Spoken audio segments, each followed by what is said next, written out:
loi to tun la hi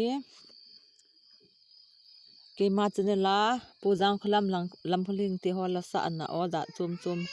ma ka sa na ho chu comment them khat da umin cho chu ka upload til ho angka ki hon til ho ho hi ta ji in son hi lai jong le khat bi cha ha jong le comment nong atam hi lai in cho hi reply na bol te na ngai zu win lang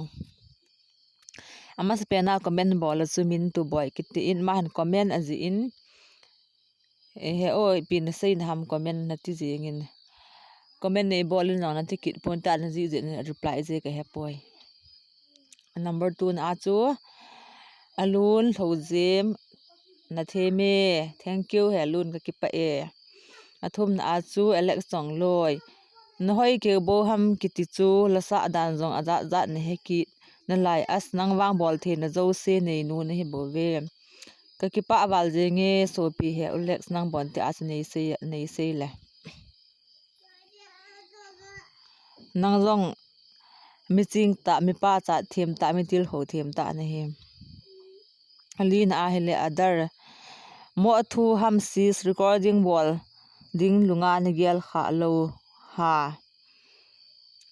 sopi ka gel ji thovin hi wanga kanejin ato ji pon zo ji pon hin la tu ma sa chen sil langa teacher a pangkhat hin ke channel a ding in recording bolin sumken na sponsor na nge video shooting to comment 80 in ken ko te thong ki hovinga ka ti in kabol do dha kabol do lo dham wang ka hepoi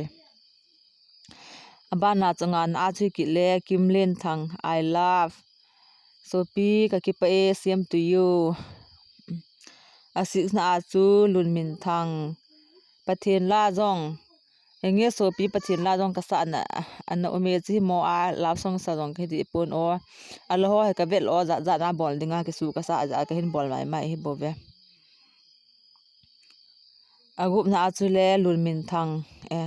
asagi na achile kap khan suan zo na them mo nge ka kipa e he son nang nei hin til khwan hin pa ta je in agi na achile paleng eimi ka der lam khuleng sangin na them zo e ki them hi zon nang tan hin ti je chung ki til khon ki pa e gol pa paleng ko na achu tangpa silung mol kamit li ka me hong ha panin la no enge he o hong ha panin hi wanga ka sa he lang nui na le ki pan ding zo na gelin asom na bem si si tho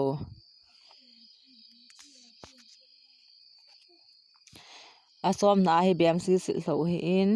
na thep chula wa si go lui la jong han sa ji o henge kahin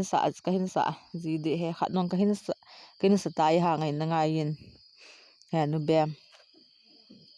ka ki pa e chan chi hian lang jing